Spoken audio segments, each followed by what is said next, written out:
Hi. കുറേ നാളായി ഞാൻ വീഡിയോ ചെയ്തിട്ട്. ഞാൻ ഈ വീഡിയോ ചെയ്യണമെന്ന് വെച്ചാൽ ഞാൻ ഒരു വർഷത്തിന് മുമ്പ് അമിനോസിന്തസിസ് എന്ന് പറഞ്ഞ ഒരു സബ്ജക്റ്റിനെ കുറിച്ചൊരു പ്രൊസീജിയറിനെ കുറിച്ചൊരു വീഡിയോ ചെയ്തിട്ടുണ്ടായിരുന്നു, എൻ്റെ എക്സ്പീരിയൻസ്. അപ്പോൾ അതിൻ്റെ താഴെ ഇപ്പോഴും ഓരോ മെസ്സേജ് വരുന്നുണ്ട്, ചേച്ചി എങ്ങനെയാണ്, പെയിൻഫുള്ളാണോ, എത്ര രൂപയാണ്, ഇപ്പോൾ ബേബി ഉണ്ടോ, ആ ബേബിക്ക് എന്തെങ്കിലും പറ്റുമോ, എന്തായിരുന്നു റിസൾട്ട് എന്നൊക്കെ ചോദിച്ചിട്ട്. കുറേ നാളായി ഞാനൊരു വീഡിയോ ചെയ്യണമെന്ന് വിചാരിക്കണം, പക്ഷേ ഇപ്പോഴാണ് എനിക്ക് സമയം കിട്ടിയത്. അപ്പോൾ അതുകൊണ്ട് ഞാനിതൊരു ഭയങ്കര ലെങ്തി വീഡിയോ ആണ്. ചിലപ്പോൾ ഫുള്ളി എൻ്റെ എക്സ്പീരിയൻസ് ആണ്. ഓരോരുത്തരുടെ പ്രഗ്നൻസി ഡിഫറെൻ്റ് ആണ്. അപ്പോൾ അത് നിങ്ങൾ ഡോക്ടറിനെ കൺസൾട്ടേഷനൊക്കെ ചെയ്തിട്ട് വേണം.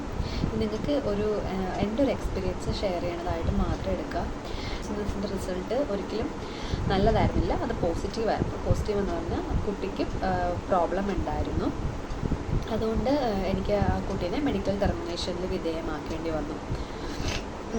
അതിനുശേഷം ഇപ്പം എനിക്കൊരു ബേബി ഉണ്ട്. അപ്പോൾ ഞാൻ എങ്ങനെയാണ് ആ പോസ്റ്റ് അബോർഷൻ സ്റ്റോറി, എൻ്റെ പോസ്റ്റ് അബോർഷൻ സ്ട്രെസ് അല്ലെങ്കിൽ ഡിപ്രഷൻ, ഞാൻ എങ്ങനെയാണ് അതിനെ മാറ്റി, ഡിപ്രഷൻ എന്ന് വിളിക്കാവോ എന്ന് ചോദിച്ചാൽ യെസ് വിളിക്കാം. ഒരു 1 മന്തോളം ഞാനൊരു റൂമിൽ അടച്ചിരിക്കേണ്ട സാഹചര്യങ്ങളൊക്കെ വന്നിട്ടുണ്ട്. അപ്പോൾ അതെല്ലാം പറഞ്ഞിട്ടൊരു വലിയ വീഡിയോ ആണ് ഞാനിടാൻ പോകുന്നത്. അപ്പം ഞാൻ ആ മുമ്പിലത്തെ വീഡിയോ കാണാത്തവർ ആ വീഡിയോ ഒന്ന് കാണും. ഈ വീഡിയോ ആണ് ആദ്യം കാണുന്നതെന്നുണ്ടെങ്കിൽ ഞാൻ പറയുന്നത് എൻ്റെ അമിനോസിസിൻ്റെ പ്രൊസീജിയർ കഴിഞ്ഞ ശേഷം കുറച്ച് ഡേയ്സ് ഒന്നും ഞാനിപ്പോൾ ഓർക്കണില്ല. ഏകദേശം 1 ഇയറിന് ഓൾമോസ്റ്റ് ആയി. 1 ഇയർ കഴിഞ്ഞു, ഒരു 1.5 വർഷമായിട്ടുണ്ടാവും. എനിവേസ് കുറച്ച് 21 ഡേയ്സോ 23 ഡേയ്സ് എങ്ങാണ്ടുമാണ് അതിൻ്റെ റിസൾട്ട് വരാൻ വേണ്ടി നമ്മൾ വെയിറ്റ് ചെയ്യുക. റിസൾട്ട് പോസിറ്റീവായിരുന്നു. കൊച്ചിന് ഡൗൺ സിൻഡ്രോം ഉണ്ടെന്നാണ് അതിനകത്ത് ശരിക്കും കാണിക്കുന്നുണ്ട്. കാരണം റിസൾട്ട് വന്നതിന് ശേഷമാണ് ഞാൻ ആ വീഡിയോ പോസ്റ്റ് ചെയ്യുന്നത്. അപ്പോൾ ഡോക്ടർ എന്നോട് MTP ചെയ്യാൻ ആണ് സജസ്റ്റ് ചെയ്തു. അതിന് മുമ്പ് നമുക്കൊരു കൗൺസിലിംഗ് തരും. കാരണം നമ്മളുടെ പ്രശ്നം അല്ലെങ്കിൽ നമ്മളുടെ ഈ പ്രോബ്ലം എന്തൊക്കെ, ഒരു ഹാർട്ടിന് റിലേറ്റഡ് ആയിട്ടുള്ള പ്രോബ്ലംസ് ഉണ്ടായിരുന്നു, എൻ്റെ മാനസികമായത് എപ്പോഴാണ് MTP ആക്ട് 1971 വന്ന ആക്റ്റാണ്. നിങ്ങൾക്ക് അതിനെക്കുറിച്ച് കൂടുതൽ ഡീറ്റെയിൽസ് ഉണ്ടെങ്കിൽ ഗൂഗിളിലൊക്കെ ഉണ്ടാവും. ഞാനിപ്പോൾ ഈ ഒരു സബ്ജക്റ്റുമായിട്ട് ബന്ധപ്പെട്ട് കുറച്ചൊരു പോർഷൻ മാത്രമേ പറയുന്നുള്ളൂ. MTP ചെയ്യാൻ പറയുമ്പോഴത്തേക്കും ഈ റിസൾട്ടൊക്കെ വന്നപ്പോൾ ഏകദേശം 17 വീക്ക് ആയിട്ടുണ്ടായിരുന്നു കുട്ടിക്ക്. അതായത് 20 വീക്സ് എന്ന് പറയുമ്പോഴത്തേക്കും 5ാമത്തെ മാസത്തേക്ക് കടന്നതാണ്. അപ്പോൾ 17+4 അങ്ങനെ അത്ര വീക്കായിട്ടുണ്ടായിരുന്നു. അപ്പോൾ നമ്മൾ ഡോക്ടേഴ്സ് നമ്മളോട് എന്നോട് സംസാരിച്ചു, ഇങ്ങനെ കുട്ടിക്ക് ഇങ്ങനെ പ്രോബ്ലംസ് ഉണ്ട്, അത് റിലേറ്റഡ് ആയിട്ടുള്ള പ്രോബ്ലംസ് ഉണ്ട്. ഡോക്ടർ എന്നോട് അപ്പോൾ MTP ചെയ്യാനാണ് പറഞ്ഞത്. കാരണം ഒരുപാട് പ്രശ്നങ്ങളുള്ളതുകൊണ്ട് നമുക്ക് MTP ആക്ട് പ്രകാരം എങ്ങനെയൊക്കെയാണ് ഒരു ബേസിക് ആയിട്ടുള്ള കാര്യം ഞാൻ പറഞ്ഞുതരാം. ഈ ഗർഭം തുടർന്ന് പോകുമ്പോൾ, അതായത് ഇത്ര വൈകല്യമുള്ള കുട്ടിക്കോ അല്ലെങ്കിൽ ഏതെങ്കിലും ഒരു ആയിട്ടുള്ള കുട്ടിക്ക് ഗർഭം തുടർന്ന് പോകുന്നതിന് അമ്മയ്ക്ക് മാനസികമായും ശാരീരികമായും ഏതെങ്കിലും തരത്തിലുള്ള ബുദ്ധിമുട്ടുണ്ടെങ്കിലോ അല്ലെങ്കിൽ നമുക്കുള്ളിലുള്ള ശിശുവിന് ബുദ്ധിക്കോ ശരീരത്തിനോ ഏതെങ്കിലും അതിനോ നല്ല വളർച്ചയുണ്ടെങ്കിലോ എന്തെങ്കിലും പ്രോബ്ലംസ് ഉണ്ടെങ്കിലോ നമുക്ക് MTP ആക്ട്, അതായത് അബോർഷൻ ചെയ്യാനുള്ള റൈറ്റ്സ് ഉണ്ട്. കുറേ റൈറ്റ്സ് ഉണ്ട്. അതിൽ ഞാൻ പ്രധാനപ്പെട്ടത് മാത്രം, എനിക്ക് ഈ കണ്ടന്റിന് ആവശ്യമുള്ളത് മാത്രമാണ് പ്രകാരം 20 ആഴ്ച വരെയുള്ള ഇതിനൊരു രീതിയും കൂടിയുണ്ട്. വെറുതെ പോയിട്ട് അബോർഷൻ ചെയ്യാൻ പറ്റില്ല. 20 ആഴ്ച കഴിയുമ്പോൾ 20 ആഴ്ച ആകുമ്പോഴത്തേക്കോ അല്ലെങ്കിൽ 20 ആഴ്ച മുതലുള്ള കുട്ടികളെ ഒരു മെഡിക്കൽ പ്രാക്ടീഷണർ, അതായത് ഒരു കൗൺസിലർ രജിസ്റ്റർ ചെയ്ത മെഡിക്കൽ പ്രാക്ടീഷണറുടെ സാന്നിധ്യത്തിൽ വേണം അബോർഷൻ ചെയ്യാൻ വേണ്ടിയിട്ട്. 20 to 24 വീക്ക് ആണെങ്കിൽ 2 മെഡിക്കൽ പ്രാക്ടീഷണറുടെ സഹായത്തോടെ പ്രസൻസിൽ വേണം നമുക്ക് ഇത് ചെയ്യാനായിട്ട്. എൻ്റെ എക്സ്പീരിയൻസ് ആണല്ലോ പറയുന്നത്. അതിൽ എന്നോട് ഡോക്ടർ MTPക്ക് എഴുതി തന്നു. മെൻ്റലി പ്രിപ്പയർഡ് ആണോ എന്ന് ചോദിച്ചാൽ യെസ്, അതെ. പക്ഷേ എൻ്റെ ഹസ്ബൻഡ് എൻ്റെ അടുത്തില്ലായിരുന്നു. ഞാൻ കഴിഞ്ഞ വീഡിയോയിൽ ഞാൻ പറഞ്ഞിട്ടുണ്ട്, എൻ്റെ ഹസ്ബൻഡ് അടുത്തില്ലായിരുന്നു, ഞാൻ ഒറ്റയ്ക്കായിരുന്നു. അപ്പോൾ നമ്മുടെ ഭർത്താവാണ് നമ്മുടെ എല്ലാം ആ ഒരു സമയത്തുമെല്ലാം. അപ്പോൾ ഈ ഒരു ഡിസിഷൻ ഞങ്ങൾ എല്ലാവരും, ഞാനും ഹസ്ബൻഡും ഒരുമിച്ച് എടുത്തിരുന്നാലും ഈ ഒരു പ്രോസസ്സിൽ കൂടി കടന്നു പോകേണ്ട ആൾ ഞാനാണ്. എനിക്കത് ഭയങ്കര സ്ട്രെസ്ഫുള്ളായിരുന്നു. ഭയങ്കര സ്ട്രെസ്ഫുള്ളെന്ന് പറഞ്ഞാൽ എനിക്ക് പറയാനില്ല. അതിൻ്റെ കൂടെ സോഷ്യോ എൻവയോൺമെൻറ്റൽ ഫാക്ടേഴ്സ്, അതായത് എൻ്റെ സാഹചര്യങ്ങളും എനിക്ക് അനുകൂലമൊന്നും ആയിരുന്നില്ല. എനിക്ക് ഒരുപാട് സഫർ ചെയ്യേണ്ടി വരുന്നു പല സാഹചര്യത്തിലും. അപ്പോൾ ഈ ഒരു ഡിസിഷൻ എടുക്കുക എന്ന് പറഞ്ഞത് യെസ്, ഞാൻ എന്തായാലും ആ ഡിസിഷൻ തന്നെ എടുത്തു. അതെനിക്ക് കൊണ്ടുപോകാൻ എന്ന് പറഞ്ഞാൽ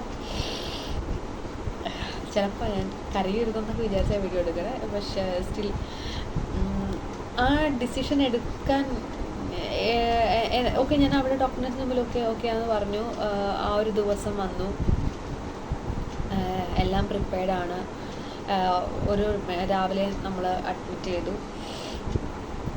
ചെയ്തതിന് ശേഷം പിന്നെ എന്താ പറയുക, ഒരു നോർമൽ പ്രഗ്നൻസി പോലെ തന്നെയാണ് നമുക്കത് കളഞ്ഞത്. അങ്ങനെ തന്നെ കൊച്ചിനെ ഇതാക്കുന്ന രീതിയായിരുന്നു. ഞാൻ ഒരുപാട് സഫർ ചെയ്തു. അങ്ങനെ ഒരു രാവിലെ 7 മണിക്ക് ട്രിപ്പൊക്കെ ഇട്ടിട്ട് ഹോസ്പിറ്റലിൽ പോയി. ഡോക്ടേഴ്സൊക്കെ ഭയങ്കര സപ്പോർട്ടായിരുന്നു. എൻ്റെ കൂടെ നോർമൽ ഡെലിവറിയിലുള്ള ആൾക്കാരും ഒക്കെ ഉണ്ടായിരുന്നു. അപ്പോൾ ഞങ്ങൾ എന്നെ ലേബർ റൂമിൽ കയറ്റി. ഞാൻ ശരിക്കും എന്ന് പറഞ്ഞാൽ ഞാനൊരു മനുഷ്യനുണ്ടെന്ന് മാത്രമേ ഉള്ളൂ, ഞാനുണ്ടെന്ന് മാത്രമേ ഉള്ളൂ. പക്ഷേ എനിക്കിത് ചെയ്യണം അല്ലേ. അപ്പോൾ എനിക്കിത് വിധിച്ചിട്ടില്ല എന്നുള്ളത് ഞാൻ അംഗീകരിക്കുക എന്നുള്ളതാണ് ആദ്യത്തെ കാര്യം. പിന്നെ ഈ കുട്ടി വന്നാലുള്ള, ഈ കുട്ടി ഒരിക്കലും സർവൈവ് ചെയ്യാൻ പറ്റാത്തൊരു കുട്ടിയാണ്. അപ്പോൾ അതിൻ്റെ ലൈഫ്, നമ്മളുടെ സാഹചര്യങ്ങൾ എല്ലാം ആണ് ഇതിനൊരു കാരണം. ഞാൻ പറയണില്ല ഇത്രമാത്രം ക്ലാരിറ്റി ഉണ്ടെന്ന് എനിക്കറിയില്ല. ബട്ട് സ്റ്റിൽ ഇത്രയും മെസ്സേജസ് വരുന്നതുകൊണ്ടാണ് നിങ്ങളുടെയൊക്കെ ഇമോഷൻസ് എനിക്ക് മനസ്സിലാവും. ഈ ഒരു സാഹചര്യത്തിൽ കൂടി കടന്നു പോകുന്ന ആൾക്കാരുടെ ഇമോഷൻസ് മനസ്സിലാവുന്നതുകൊണ്ടാണ് ഞാൻ ഈ വീഡിയോ ഇട്ടത്. അപ്പോൾ എന്തായാലും ഞാൻ ഇത് ചെയ്യാമെന്ന് വിചാരിച്ചിട്ട് ഹോസ്പിറ്റലിൽ പോയി അഡ്മിറ്റ് ചെയ്യേണ്ട പാരൻസ് ഉണ്ടായിരുന്നു, ഹസ്ബൻഡിൻ്റെ പാരൻസും ഉണ്ടായിരുന്നു. ഞങ്ങളിങ്ങനെ പോയി. ആ ഒരു 7 to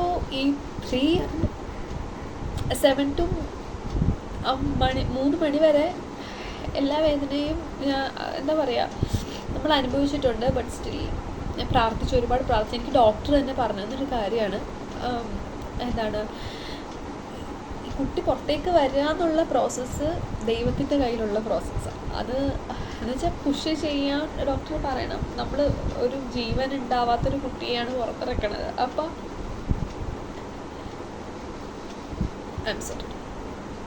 അപ്പോൾ ആ പ്രോസസ്സ് ഭയങ്കര പെയിൻഫുള്ളാണ്. അപ്പോൾ എന്നോട് പറഞ്ഞിരുന്നു പ്രാർത്ഥിച്ചോ, കാരണം ചിലർക്ക് വേഗമാവും, ചിലർക്ക് കുറേ താമസം എടുക്കും. അപ്പോൾ എന്നോട് പ്രാർത്ഥിച്ചോളാൻ പറഞ്ഞിട്ടുണ്ടായിരുന്നു. അപ്പോൾ ഞാൻ നന്നായിട്ട് പ്രാർത്ഥിച്ചിട്ടാണ് ഞാൻ ലേബർ റൂമിലേക്ക് കയറിയത്. ഓരോ പ്രാവശ്യവും ഞാൻ പ്രാർത്ഥിക്കുന്നുണ്ടായിരുന്നു. 2 പേർക്കും അവയ്ക്കൊന്നും വരലേന്ന് പ്രാർത്ഥിക്കുന്നുണ്ടായിരുന്നു. വേറൊരു കോംപ്ലിക്കേറ്റഡ് ഒന്നും ഇൻ ബിറ്റ്വീൻ ഉണ്ടാവല്ലേ, അതൊക്കെ ഞാൻ പ്രാർത്ഥിക്കുന്നുണ്ടായിരുന്നു. എനിവേയ്സ് അങ്ങനെ അപ്പം അപ്പുറത്തെ എൻ്റെ ബെഡിലും ഒരു കുട്ടി പ്രഗ്നൻസി ആവുന്ന, ഏകദേശം കുട്ടി പുറത്ത് വരാറായി. എനിക്ക് അത് കേൾക്കാം ആ സൗണ്ട്. ഞാൻ ഇവിടുത്തെ ഇതും എൻ്റെ കാര്യവും ഞാൻ ശ്രദ്ധിക്കുന്നുണ്ട്. അങ്ങനെ എനിക്ക് എങ്ങനെയാണ് കുറച്ച് പുറത്തേക്ക് വരണേ അതൊന്നും അറിയത്തില്ല. അപ്പോൾ എനിക്ക് ടോയ്ലറ്റിൽ പോകാനുള്ളൊരു ടെൻഡൻസി തോന്നി. അപ്പോൾ ഡോക്ടറോട് പറഞ്ഞു എനിക്ക് ടോയ്ലറ്റിൽ പോകണം. അപ്പോൾ നോക്ക് പൊക്കോ. അപ്പോൾ ഞാൻ എൻ്റെ ബാത്റൂമിലൊന്നും കൊണ്ടുപോകുന്നില്ലേ എന്ന് വെച്ചപ്പോൾ ഇല്ല, നീ പൊക്കോ, എല്ലാം സെറ്റാണ് എന്ന് പറഞ്ഞു. അപ്പോൾ അതാണ് ആ ഒരു നമുക്കൊരു ഇതൊരു പുഷ് ചെയ്യാനെന്ന് തോന്നുമല്ലോ, അതായിരുന്നു ആ സംഭവം. അങ്ങനെ പെട്ടെന്ന് ബേബി പുറത്തേക്ക് വന്നു. പിന്നെ എനിക്ക് ചെറിയ ഓർമ്മകളേ ഉള്ളൂ.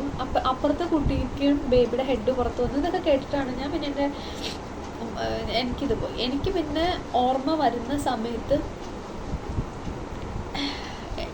കുറേ എൻ്റെ റൂമിൽ ഞാൻ മാത്രമേ ഉണ്ടായിരുന്നുള്ളൂ, ലേബർ റൂമിൽ. അപ്പോൾ അറ്റൻഡർ വന്നിട്ട് എന്നെ ക്ലീനൊക്കെ ചെയ്തിട്ടുണ്ടായിരുന്നു, എനിക്ക് ചായ കൊണ്ട് തന്നു. അപ്പോൾ എനിക്ക് ഏറ്റവും പെയിൻഫുൾ ആയതുകൊണ്ട് ഞാൻ ഇത്രയും വേദന സഹിച്ചിട്ട് എൻ്റെ അടുത്ത് എനിക്ക് എടുക്കാൻ എൻ്റെ കുട്ടി ഇല്ലല്ലോ, അവൻ ജീവനോടെ ഇല്ലല്ലോ എന്നുള്ള സ്ട്രെസ്.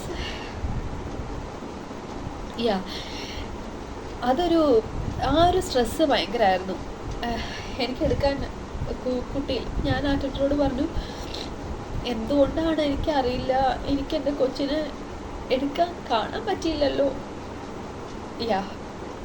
അങ്ങനെ പറഞ്ഞു. അതെനിക്കൊരു ഭയങ്കര പെയിൻഫുള്ളായിട്ടുള്ള ഒരു തോട്ടായിരുന്നു, ആ ഒരു സിറ്റുവേഷനായിരുന്നു. ഞാൻ പറയുന്നതിൻ്റെ 100 ഇരട്ടി ഫീലിംഗാണ് എനിക്ക് ആ സമയത്തുണ്ടായിരുന്നത്. എനിക്കറിയാം ഇതും കുറച്ച് ഡിഫിക്കൽട്ടാണ് എനിക്ക് എടുക്കാൻ, ഞാൻ വിചാരിച്ചതിനേക്കാളും. ബട്ട് സ്റ്റിൽ പെട്ടെന്ന് അങ്ങോട്ട് കണക്റ്റായി പോകുന്നു. എല്ലാ ഡോക്ടേഴ്സും എല്ലാവരും മോളെ വിധിക്കാത്തതാണ്, അല്ലെങ്കിൽ ആ കൊച്ച് ഒരിക്കലും സർവൈവ് ചെയ്യില്ല, ഇനി അങ്ങോട്ടും മുമ്പിലേക്ക് പോയാലും അതിന് സർവൈവ് ചെയ്യില്ല. മോളുടെ ഹെൽത്ത്, ഞാൻ ഒരു 5 months കിടക്കുക തന്നെയായിരുന്നു, ബെഡിൽ തന്നെയായിരുന്നു. അപ്പോൾ അത്രയും സഫർ ചെയ്താൽ ഇനിയും സഫർ ചെയ്യണം. അതായത് ഡെലിവറി കഴിഞ്ഞും സഫർ ചെയ്യുക എന്ന് പറയണത് ഒരിക്കലും പറ്റാത്തൊരു കാര്യമാണ്. അതുകൊണ്ട് മോൾക്ക് ഇനി ഒരു നല്ല ഭാവിയെ കിട്ടും, അല്ലെങ്കിൽ നല്ലൊരു ഹെൽത്തി ആയിട്ടുള്ളൊരു ബേബിയെ കിട്ടും. ഇതാണ് ഈ സിറ്റുവേഷൻ കടന്നു വന്നു പറഞ്ഞ് അവരെന്നെ ഒരുപാട് ഉപദേശിച്ചു. എനിക്ക് ഭക്ഷണമൊക്കെ തന്നു. എന്നെ വാർഡിലേക്ക് മാറ്റിയപ്പോൾ അവർക്കൊക്കെ ബേബി ഉണ്ട് അടുത്ത്. എനിക്ക് മാത്രം ഞാൻ ഒറ്റയ്ക്ക്. ഓക്കെ, ഇതൊന്നും ഞാൻ കരഞ്ഞുകൊണ്ടല്ല, ഞാൻ അപ്പോഴൊക്കെ ചിരിക്കും ഇൻ ദ സെൻസ് ഞാൻ അങ്ങനെ ഭയങ്കര ഓവർ ബെസ്റ്റ് ഒന്നും ആയിട്ടുള്ള ആളായിരുന്നില്ല. ബാലൻസ്ഡ് ആയിരുന്നു. കാരണം ഞാൻ കരഞ്ഞു കഴിഞ്ഞാൽ കൂടെ കരയാൻ എൻ്റെ ഫാമിലി അവർ കരയുമല്ലോ എന്ന് ഓർത്ത് ഞാൻ അത്രയ്ക്ക് അങ്ങോട്ട് കരഞ്ഞില്ല. ഞാൻ അന്ന് തന്നെ ഓൾമോസ്റ്റ് നോർമലായി ബിഹേവ് ചെയ്യാൻ ശ്രമിച്ചുകൊണ്ടായിരുന്നു. പക്ഷെ എന്നെ ശരിക്കും തളർത്തിട്ടുണ്ടായിരുന്നു. ഞാൻ കരഞ്ഞിട്ടേ ഇല്ലെന്ന് വേണമെങ്കിൽ പറയാം. ആ സമയത്ത് തന്നെ എൻ്റെ അനിയത്തിയുടെ ഡെലിവറി കഴിഞ്ഞ് കിടക്കുമായിരുന്നു. ഞങ്ങൾക്ക് ചുറ്റും ഒരുപാട് വേറെ പ്രശ്നങ്ങളൊക്കെ ഉണ്ടായിരുന്നു. അതൊക്കെ എന്നെ ബാധിക്കുന്നുണ്ട്. ഇത് അപ്പോഷൻ ആയതിൻ്റെ പേരിലുള്ള പ്രശ്നങ്ങളും എല്ലാം നമ്മളെ ബാധിക്കുന്നുണ്ടായിരുന്നു. ഞാൻ ശരിക്കും ഒരു ഡിപ്രസീവ് ഇതിലേക്ക് പോയി. പക്ഷേ എന്നിരുന്നാലും എനിക്ക് ചുറ്റുമുള്ള എൻ്റെ നല്ല ഫ്രണ്ട് സർക്കിൾ ഉണ്ടായിരുന്നു. എന്നെ സ്നേഹിക്കുന്ന ഒരുപാട് ആളുകളുണ്ടായിരുന്നു. അവരൊക്കെ എന്നെ ഇപ്പം ഹോസ്പിറ്റലിൽ വർക്ക് ചെയ്തുകൊണ്ട് അവിടെയുള്ള ആൾക്കാർ, സൈക്കോളജിസ്റ്റുകൾ, എല്ലാവരും എനിക്കറിയാവുന്ന ആളുകൾ എന്നെ സപ്പോർട്ട് ചെയ്യുകയും എന്നെ ആ ഒരു രീതിയിലേക്ക് മാറ്റാൻ. എന്നിരുന്നാലും ആ ഒരു 1 month ഞാൻ പുറത്തിറങ്ങിയിട്ടില്ല. ഞാൻ റൂമിൽ തന്നെയായിരുന്നു. എന്ന് പറഞ്ഞാൽ എൻ്റെ ബെഡിൽ തന്നെയായിരുന്നു. രാവിലെ എഴുന്നേൽക്കുന്നുണ്ട്, കുളിക്കുന്നുണ്ട്, ഭക്ഷണം കഴിക്കുന്നുണ്ട്. അതൊക്കെ ഒരു റോബോട്ട് ചെയ്യണ പോലെ ചെയ്തെന്നല്ലാണ്ട് ഞാൻ സത്യത്തിൽ എന്ന് പറഞ്ഞാൽ ഞാൻ കൊച്ചിനെ ഓർത്ത് കരഞ്ഞിട്ടുമില്ല.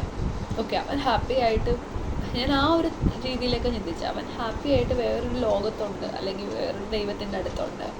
അവന് വേറൊരു നല്ല ഇതിന് വേണ്ടിയിട്ടായിരിക്കാം എന്ന് വിശ്വസിച്ചാണ് ഞാനങ്ങനെ ഇരുന്നു. അങ്ങനെ ആ സമയത്ത് എൻ്റെ അമ്മയ്ക്ക് പുറത്തേക്ക് പോകേണ്ടി വന്നു. എൻ്റെ അനിയത്തിയുടെ ഡെലിവറി കഴിഞ്ഞിട്ട് വാവനെയും കൊണ്ട് അവർ ദുബായിലാണ്. അപ്പോൾ അങ്ങോട്ടേക്ക് പോകേണ്ടി വന്നു. അപ്പോൾ ഞാനും എൻ്റെ അച്ഛനും ഒറ്റയ്ക്കാണ് വീട്ടിൽ. അച്ഛൻ രാവിലെ പോയി കഴിഞ്ഞാൽ പിന്നെ എനിക്കൊന്നും ചെയ്യാനില്ല. എന്താ ചെയ്യേണ്ടതെന്ന് എനിക്കറിയില്ല. അപ്പോൾ ദുബായിക്ക് പോകുന്നതിന് മുമ്പ് വരെ ഞാൻ ബെഡിൽ തന്നെയായിരുന്നു. എൻ്റെ അനിയത്തിക്ക് ഡെലിവറി ആയിരുന്നു പറഞ്ഞല്ലോ. എൻ്റെ അനിയത്തിയുടെ കൊച്ചിനെ ഞാൻ എടുത്തു കഴിഞ്ഞപ്പോഴാണ് ഞാൻ ആദ്യമായിട്ട് കരയണത്. അപ്പോഴാണ് കരയണത്. കാരണം എനിക്ക് കുഞ്ഞിനെ കിട്ടിയല്ലോ. ഞാൻ ഒരു ഡെലിവറി ലൈക്ക് എൻ്റെ അബോർഷൻ കഴിഞ്ഞിട്ട് എനിക്ക് എൻ്റെ കൊച്ചിനെ കാണാൻ പറ്റിയിട്ടില്ല. എൻ്റെ കൊച്ചിനെ താലോലിക്കാൻ പറ്റിയിട്ടില്ല. അമ്മയെന്നുള്ള ഫീലിംഗ് എൻ്റെ ഉള്ളിൽ ഭയങ്കരമായിട്ട് അങ്ങനെ കിടക്കുകയാണ്. അതെൻ്റെ അനിയത്തിയുടെ കൊച്ചിനെ കണ്ടപ്പോൾ എനിക്കത് എന്താ പറയുക, അന്ന് ഞാൻ കരഞ്ഞു. അതിന് മുമ്പ് കുറേ ഇൻസിഡൻറ്റ് ഉണ്ടായിട്ടുണ്ട്. കുറേ ഇൻസിഡൻ്റ് ഒന്നും ഞാൻ പറയുന്നില്ല. പക്ഷേ എന്നെ ഹൃദയത്തിൽ മുറിവേൽപ്പിച്ച ഒരു ഇൻസിഡൻറ്റ്, ആര് പറഞ്ഞു എന്ത് പറഞ്ഞു എന്നുള്ളതല്ല. ഇതെന്ന് പറഞ്ഞാൽ ഒരു കൊച്ചിനെ, എൻ്റെ അനിയത്തിയുടെ കൊച്ചിനെ പോലും ഞാൻ എടുത്താൽ അത് മരിച്ചു പോകും എന്ന് പറയണം. അപ്പോൾ എൻ്റെ അനിയത്തി എൻ്റെ കയ്യിലേക്ക് കൊച്ചിനെ തരുമ്പോൾ പറഞ്ഞ ഡയലോഗ് ഇതാണ്: എൻ്റെ കൊച്ചിനെ ചേച്ചി എടുത്തിട്ട് എൻ്റെ കൊച്ചു മരിക്കണമെങ്കിൽ മരിക്കട്ടെ. ലിറ്ററലി എൻ്റെ മീനിങ് അങ്ങനെയല്ലെങ്കിലും അനിയത്തിക്ക് എന്നോടുള്ള സ്നേഹവും വിശ്വാസവും അത് എന്നെ ഒരുപാട്, എനിക്ക് എഴുന്നേൽക്കണം, എനിക്ക് നടക്കണം എന്നുള്ള ഒരു ചിന്ത എനിക്ക് ഉണ്ടാക്കാൻ വേണ്ടി പറ്റി. അന്ന് ഞാൻ എടുത്തപ്പോൾ എനിക്ക് ആദ്യം തോന്നിയത് വെന്റിലേഷൻ ചെയ്യണം. അതായത് ഞാൻ എൻ്റെ സങ്കടങ്ങൾ പുറത്തേക്ക് കളയണമെന്ന് തോന്നി. അങ്ങനെ പോണവരൊക്കെ ഞാൻ പിടിച്ചു. അച്ഛൻ ജോലിക്ക് പോയി, ഞാൻ ഒറ്റയ്ക്കാവുന്ന സമയത്ത് ഞാൻ ഇവിടെ വന്നിരുന്നിട്ട് സെയിം പ്ലേസിൽ ഇരുന്നിട്ട് ഞാൻ കരയും. ഞാൻ ഭയങ്കരമായിട്ട് കരയും, ഓർത്തോർത്ത് കരയും. കാരണം ആ കൊച്ചിനെ കുറിച്ച് ഓർത്തും പ്രാർത്ഥിച്ചും ഒക്കെ കരയും. കാരണം ആ സങ്കടം എൻ്റെ ഉള്ളിൽ നിന്ന് പോട്ടെ. എത്ര കരഞ്ഞാലും ഈ സങ്കടം ഒരിക്കലും ഉള്ളിൽ നിന്ന് പോകാൻ പോകില്ല. But still